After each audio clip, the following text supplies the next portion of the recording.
We've just arrived in Kusadasi, Turkey, a very special place to visit, as it's the gateway to ancient biblical Ephesus, only 12 miles, 20 kilometers away. And clearly Hollywood copied their sign. Alex is getting the first shot. It's a splendid port and very scenic in the morning sunshine. That's Pigeon Island over there.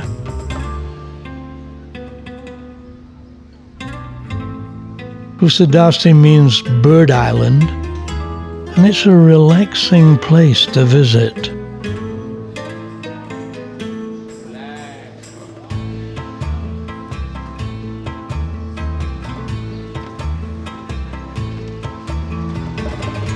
As usual, we visited the Tourist Information Bureau, and they were excellent, letting us know the options for visiting Ephesus and the taxi fare for a half-day trip. A look around first. They're very honest people here, and one can buy a genuine fake watch. Then over to the taxi stand. How much? First offer was double what the tourist information told us. We offered what the tourist information lady told us with a knowing smile, and the offer was immediately accepted. So off we go to explore the historic city of Ephesus, where the Apostle Paul established one of the most important churches in Asia Minor.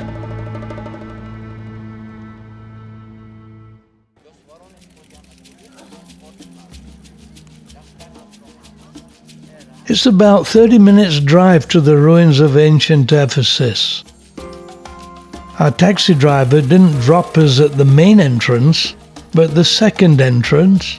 He said it was a better place to start. We purchased a ticket and started the exploration.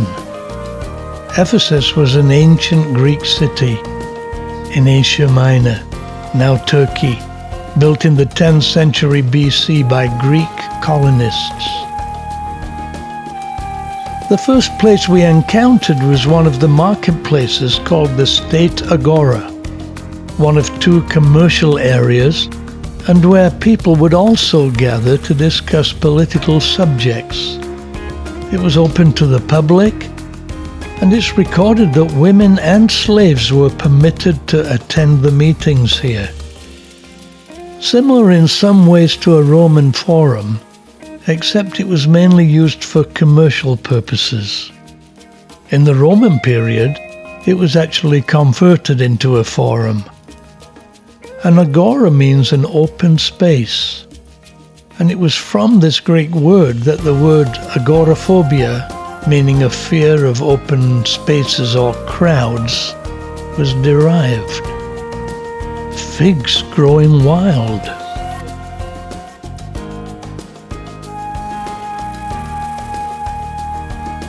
Next to the agora are the baths of Varius. The pipes carried water to the baths. The bath was next to many public buildings, so Ephesians could visit after meetings. It's also close to the Magnesian Gate of Ephesus, so people arriving could have a bath and rest here before entering the city. The Basilica Stoa colonnade, with 67 columns.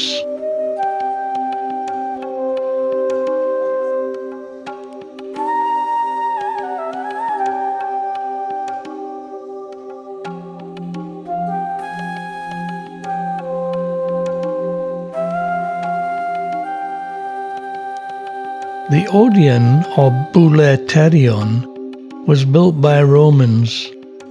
It's well preserved and has a capacity of 1,400 seats. It was used for concerts and parliament.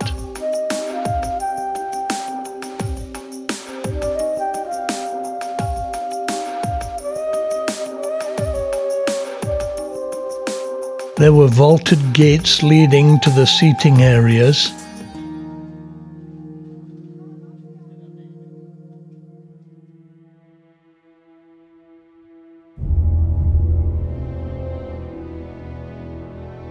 As there was no drainage, it's believed it had a wooden roof.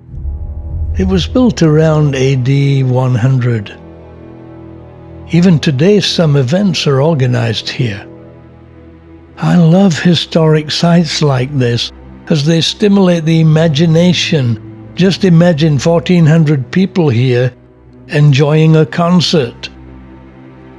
Opposite is the State Agora.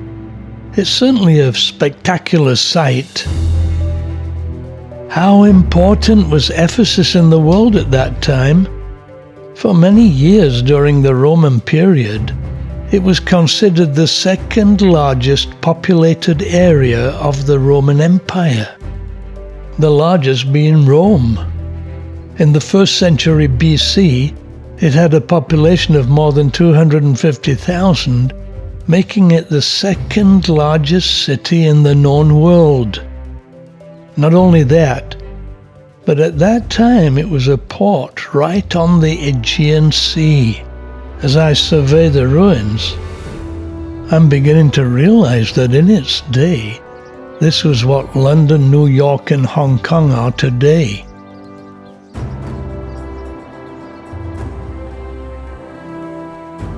In times past, the sea was between the city and the distant hills. This is the High Street.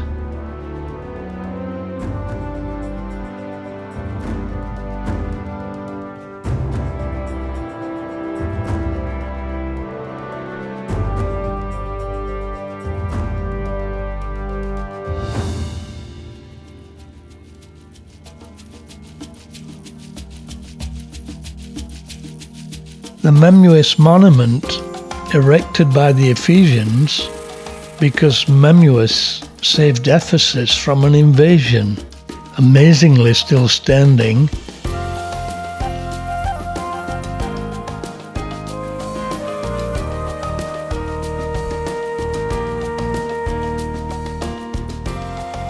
The Temple of Domitian, which was built in the city center. It was built for the Roman Emperor Domitian. There was an altar in front of it. Main street here. The main street connecting Upper Ephesus to the Lower Ephesus is called Kusadasi Street. There was a marble road in the middle for vehicles, mosaic sidewalks and shops on each side of the street. Below the Celsus Library, Kusadis were noble and well-known priests. Hercules Gate. In mythology, Hercules entered a lion named Nemea. Clearly the sculptor had never seen Hercules.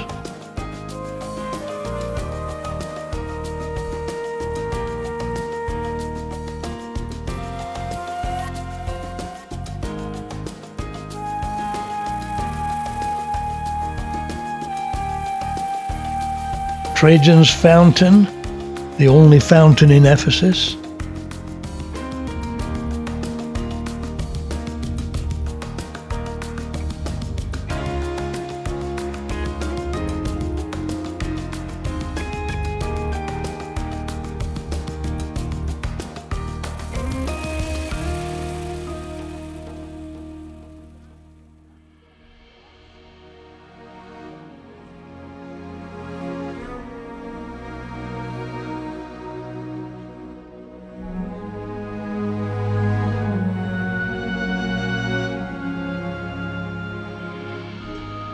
The shops. The Apostle Paul on his second visit stayed 3.5 years. At that time he worked as a tent maker, probably in the Agora here. Hadrian's temple. He visited Ephesus twice, and a beautiful temple was built to honor him in the 2nd century AD. It's one of the best ruins in Ephesus and was recently restored.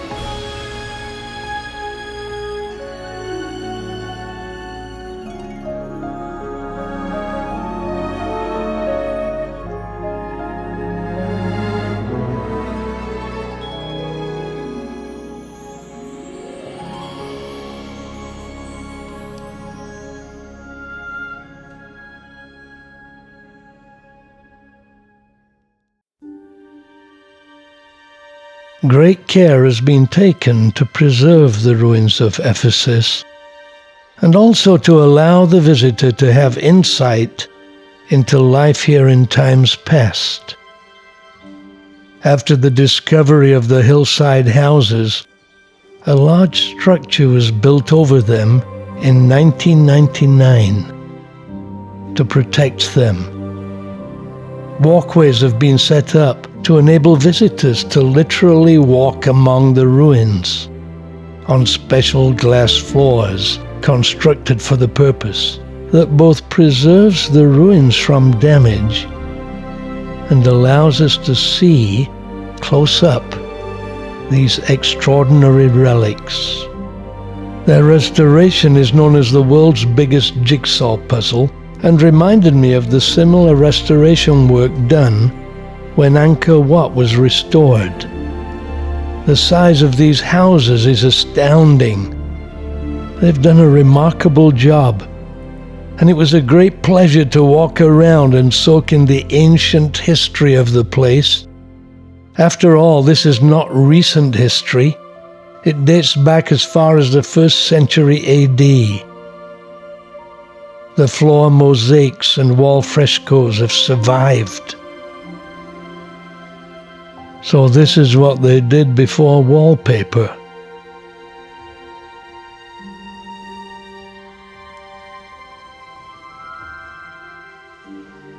Pristine floor mosaics dating back 2,000 years.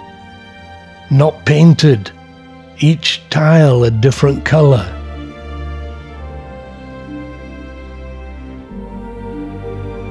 Depictions of everyday life.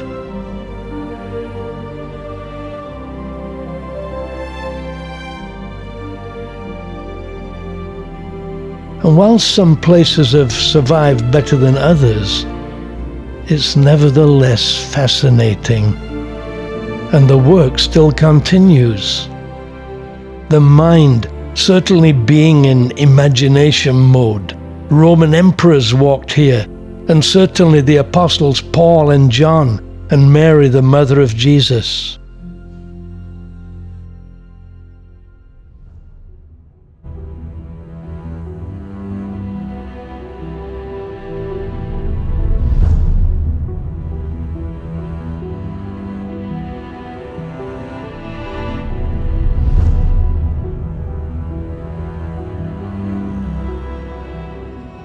As we continue our exploration, we encounter the Library of Celsus that was said to contain 12,000 scrolls and was the 3rd largest in the Roman Empire after Alexandria and Pergamum. The statue of Celsus that used to stand here is now in the museum in Istanbul, though Celsus is buried here in a crypt beneath the library. In Greek mythology, Ephesus was founded by the Amazons, a fiery race of female warriors. The word comes from the Greek word amazah, which literally means not having a breast, the same root from which we get the English word mastectomy. Greek mythology states the Amazons actually removed the right breast so that it would not interfere with them firing their arrows or throwing their spears. So the Amazons were women without a breast. So now you know, victims of mastectomies are Amazons. Next stop is the Great Theatre, the biggest ancient theatre in Turkey, with a capacity of 24,000. The gladiators fought here. The Apostle Paul faced a riot here in this very place and fled for his life. Before returning to Kusadasi, we went past the Basilica of St. John, who lived here at the end of his life and took care of Mary, the mother of Jesus, as Jesus had asked him to. It was from here that he wrote Revelation, the last book of the Bible. The basilica is right next to the remains of the temple of Artemis, and it was one of the 7 wonders of the ancient world. It was burned down on the same day that Alexander the Great was born, and all that remains is one column. The excuse Artemis is said to have made was that she did not save her temple as she was busy looking after the baby Alexander.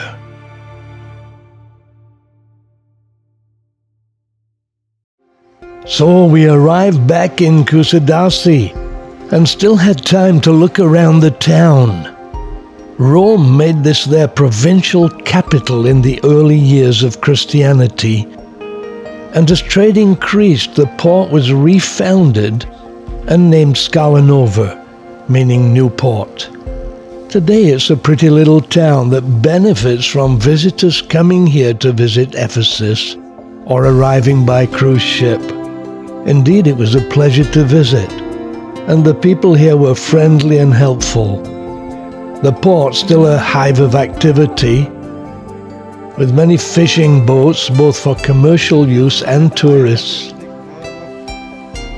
Fishing has long been important. We were even able to chat with local people, though my Turkish is not very good. This small seaside shopping area, with cafes, shops and restaurants, made it an ideal place to sample the local food. One of the great dilemmas of visiting places from a cruise ship is that all meals are provided on board. And yet one of the joys of visiting a place is to sample the cuisine. So we did, and it was excellent, with Mediterranean flavors and dishes not to be missed. The sea bream, delicious and cheap. Then lamb chops and salad. The meal was first class. Vera balek. There's a fish for you here. That was a beautiful meal with Ahmed and very nice food. Ahmed was the owner. Then we had a stroll around. Some restaurants are right on the harbor.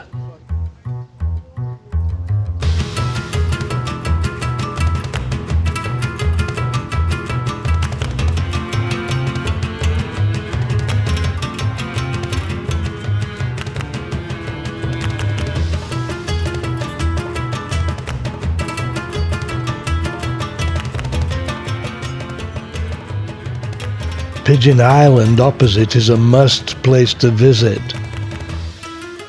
and the stroll aids digestion. I have to say I wish we'd had time to take a short cruise around.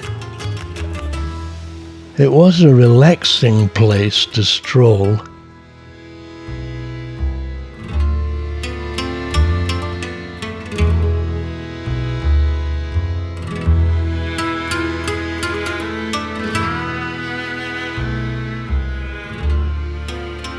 One hour sunset tour by boat cost 10 Turkish lira, that's $1.30.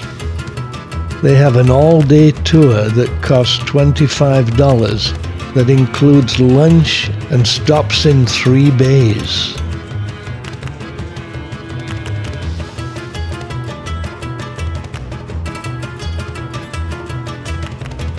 It really was a lot of fun here. I'd love to come back and visit. Then we visited Pigeon Island. Every year thousands of birds migrate here. Kusadasi Castle is here.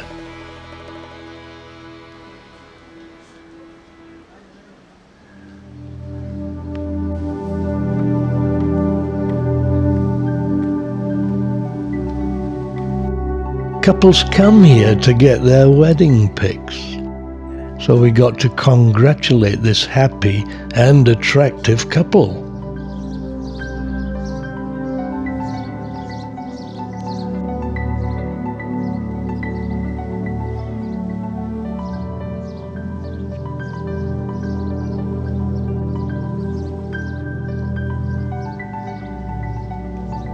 Then we strolled up into the citadel. Inside, the skeleton of a fin whale. The citadel was constructed by the Ottomans and restored and strengthened in 1834. And we enjoyed great views. Outside in the courtyard, there's a small garden. And one or two relics of the past. And always a nice breeze here.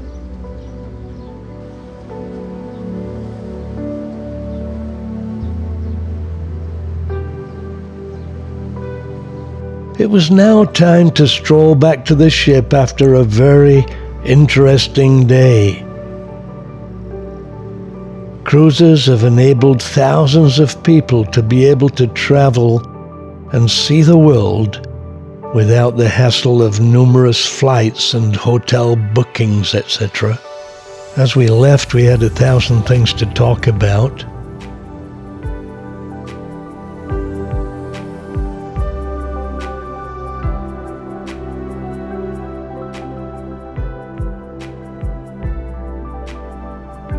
Next stop is classical Athens, where Aristotle and Plato played, first mentioned by Pindar in the glorious city, and home to the great Acropolis. I'm looking forward to this.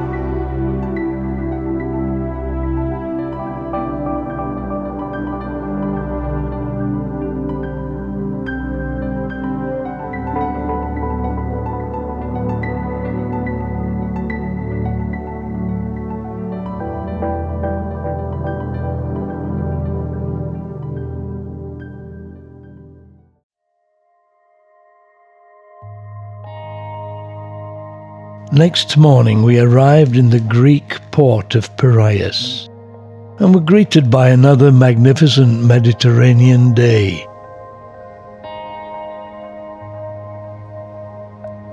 Where exactly are we? We're in the eastern Mediterranean. We needed to get to Athens, and the port here is actually within the Athens urban area, about 12 miles from the city centre. And upon inquiring, we found the quickest and cheapest way to Athens is to buy a daily bus pass, the cost of which was about the same as the return journey, but allowed us to travel on trains also. We considered the metro train, which was quite close, but the bus stop was right outside the port, a few minutes' walk.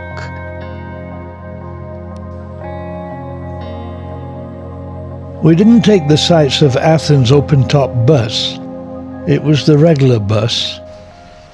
Well, we're about to take an express bus, X80, from the port here up to Athens, right to the town centre. The day pass costs €4.50, about $5 US. Good value. The bus takes about 40 minutes. The ticket is actually good for buses, trains and public transport, so if we want, we could come back on the train. We arrived 35 minutes later.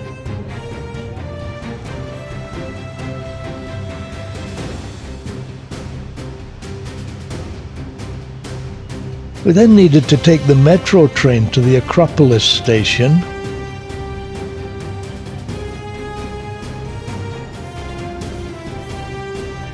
I've always found Greece to be relatively uncrowded, even Athens.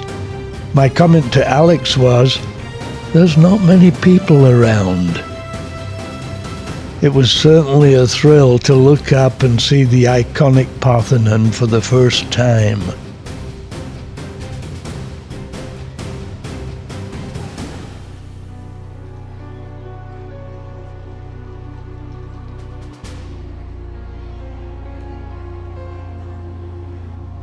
So we decided to have a coffee in the shadow of the Acropolis.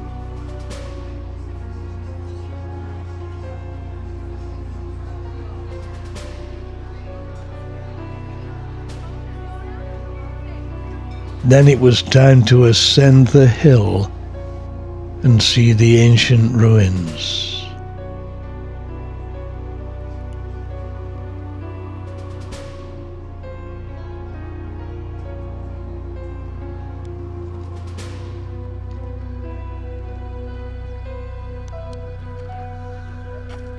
The first ruins we encountered were those of the sanctuary of Dionysus.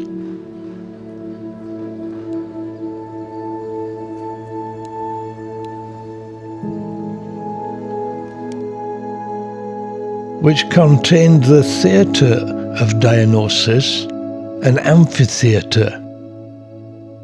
The Greek amphi, by the way, means both sides, a theatre that enabled people to view from both sides. Excavation began here in 1838. Dionysus, also called Bacchus, was a nature god of fruitfulness and vegetation, and also a god of wine and ecstasy, which maybe explains why we were ecstatic. The theatre was thought to have accommodated 17,000 spectators and have originated in the time of Thespis, around 530 BC. According to Aristotle, Thespis was the first person to appear as an actor on stage, hence the English word thespians, which we use to describe actors today. Maybe his first performance was here. In the foreground, the VIP seats.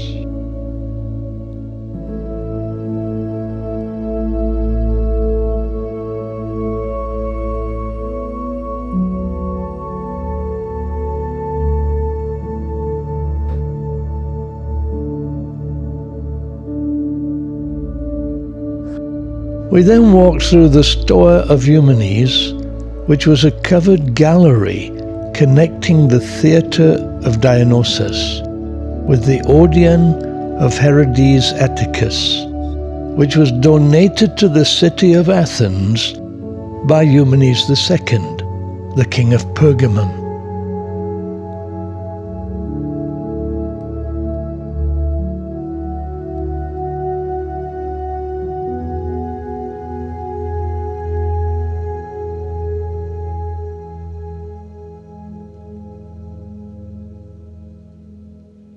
So we continued our ascent, catching glimpses of what awaited us at the top.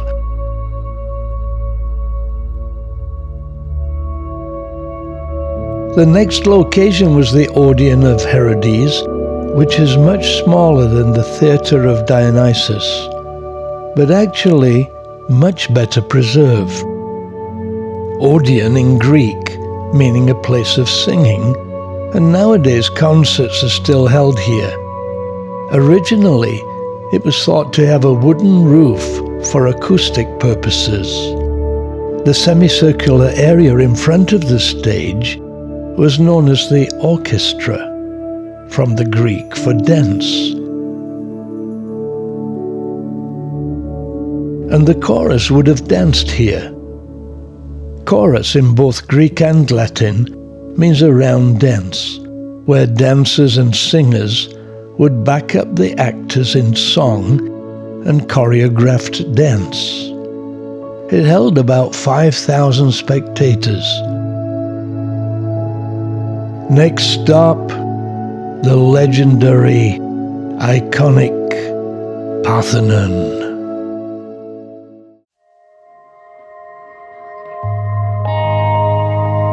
I have to say, walking up into the Parthenon for the first time exceeded all my expectations. It was really an awesome experience. The place immediately overwhelming. I was actually surprised by it. We usually see it from afar, but being surrounded by it, walking between the ancient columns, seeing close up the work of the artisans, took one back in time. It could almost be described as a religious experience. It went beyond the senses, and the degree of the impact was unexpected. Right up in Athens, on the Parthenon, the Acropolis. The history of this place? Quite extraordinary. Like many Greek temples, it initially served as the city treasury. In the final decade of the 6th century AD, it was converted into a Christian church dedicated to the Virgin Mary. This is the old temple of Athena, who was the patron deity of Athens.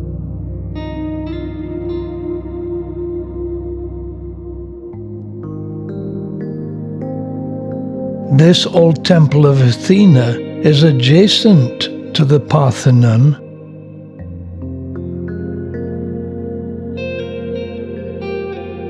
which was being renovated at the time we visited.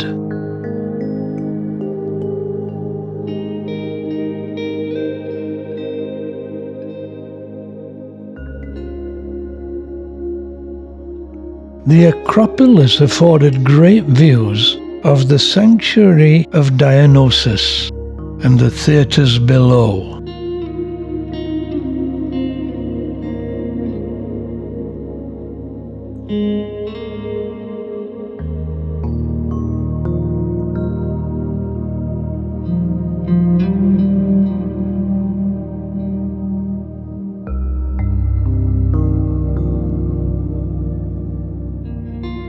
From this viewpoint, the extent of the theatre of Dionysus can be appreciated. It covered the whole hillside behind it. Thus the estimated 17,000 capacity.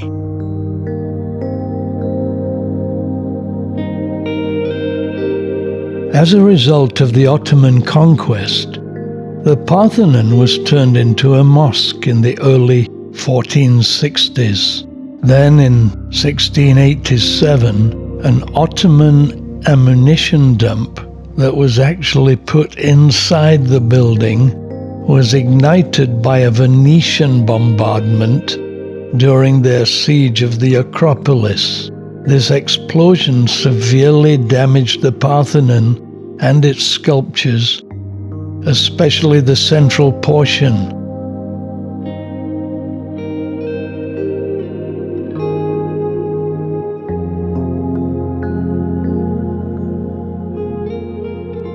So, after a fascinating close-up look at this legendary structure, it's time to return to the ship. One last shot.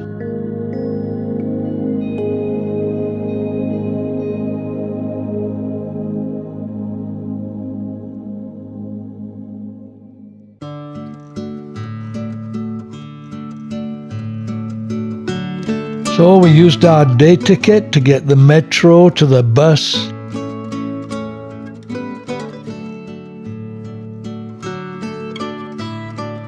And back to the ship. Within minutes we were showered and having dinner as we sailed away through the Aegean. In the Glasshouse restaurant, where we cooked a steak on our table on a hot stone.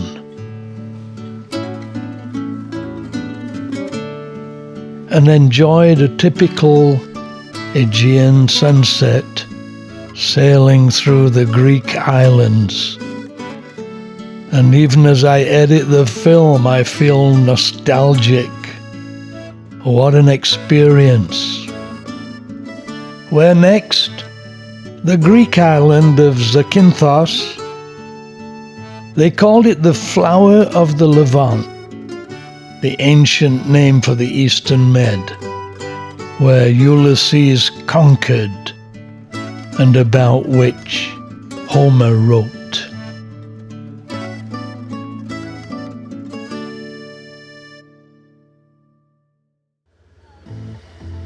We're arriving at the beautiful Greek island of Zakinthos. As the ship cannot berth next to the shore, we're taking the tender to the harbour. As usual, it's a beautiful day, and we're looking forward to exploring. Zakinthos is in the Ionian Sea, the third largest of the Ionian islands. Its nickname, the Flower of the Levant, a name given to it by the Venetians, who colonized Zakinthos from 1484 to 1797. The ancient Greek poet Homer mentioned Zakinthos in the Iliad and the Odyssey. It even participated in the Trojan War. Today, it's a popular holiday island with a delightful harbour, and Alex and I looking forward to a relaxing day. We made a decision not to try to see the whole island in a few hours, but rather take a stroll around and enjoy. Have an easy day. The Greek islands never cease to amaze me at their beauty, and especially the laid-back feel they all seem to have. Nevertheless, it's clearly tourist-oriented.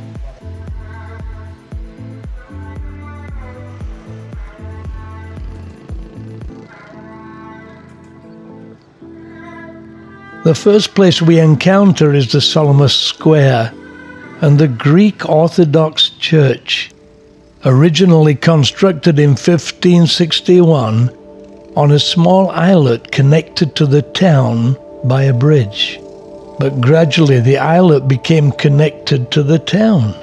The style is Venetian, and it's the oldest Venetian building of the square, and the only one that survived the terrible earthquake of 1953. It is indeed a beautiful church, and surprisingly, even the bell tower survived the earthquake.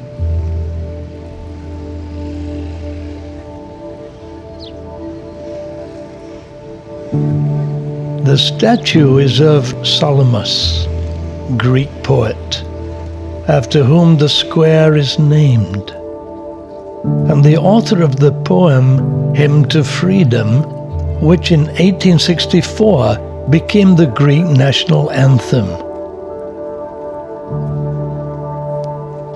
The square has the typical Mediterranean feel to it. Al fresco cafes and restaurants, flags fluttering in the breeze, and a really enjoyable place to encounter as we set foot ashore. Loved it.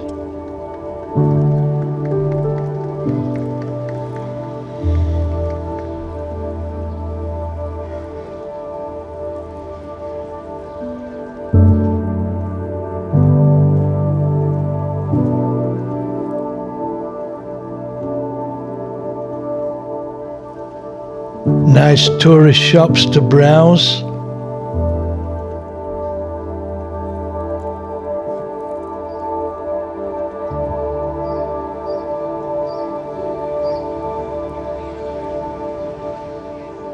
And a nice chat with Julia from the UK, who runs the shop. The town, like many Greek towns, was interesting, with the hills resting behind it. The cafes, all with superb views.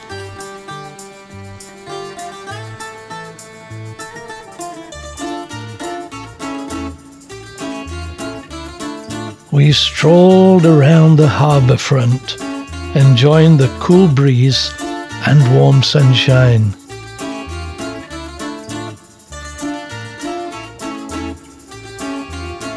Clearly many people doing the same. Certainly not crowded. I've noticed that many places in Greece are not crowded, and here was no exception. So we enjoyed the walk and the sights.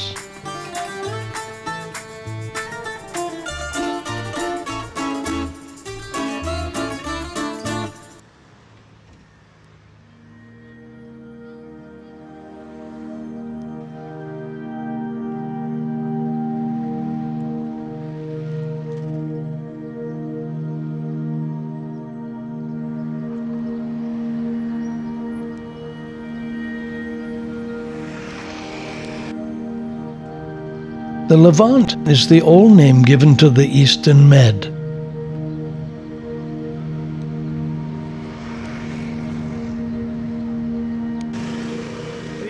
Peaches growing in the street. Beautiful balconies.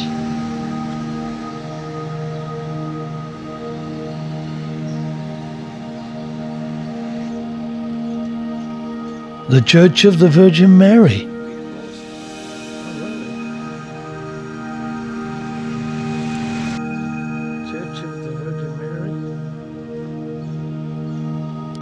I always enjoy looking at the buildings, styles of architecture, verandas around the floors, balconies full of plants.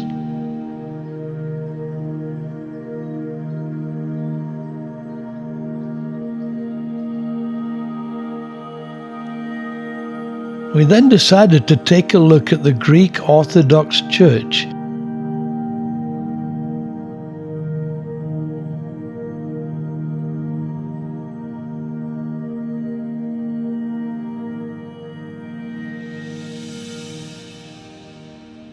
The artistic beauty of some of these places of worship, certainly indicative of the devotion of the artisans.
After that, we decided it's time for a drink and a snack, coffee and cake, and a great view.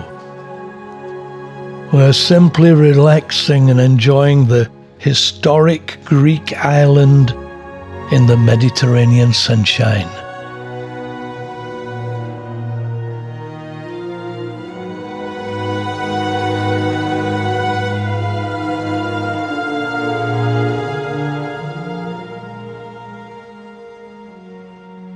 Well, this is one of those glad to be alive moments on the seafront here, enjoying the sunshine, not a cloud in the sky.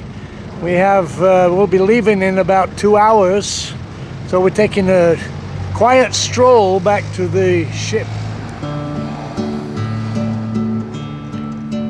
Didn't realize it at the time, but this was the very last thing we did on the cruise.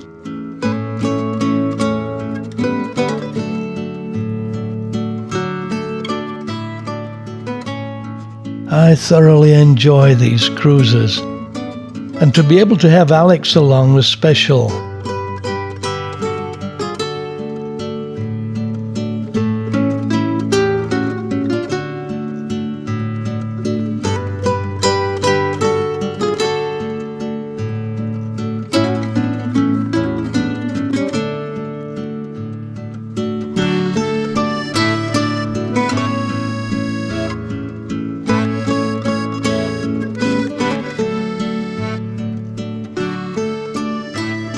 Finally arrived at the tender with a brief ride back to the ship.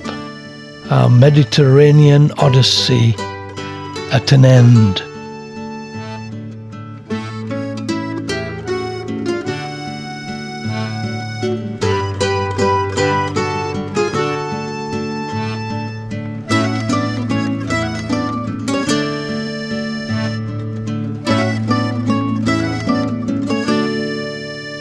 We've had a wonderful trip, a great ship, perfect weather, and great to spend time with my old friend Professor Alex, whom I've known for over 30 years.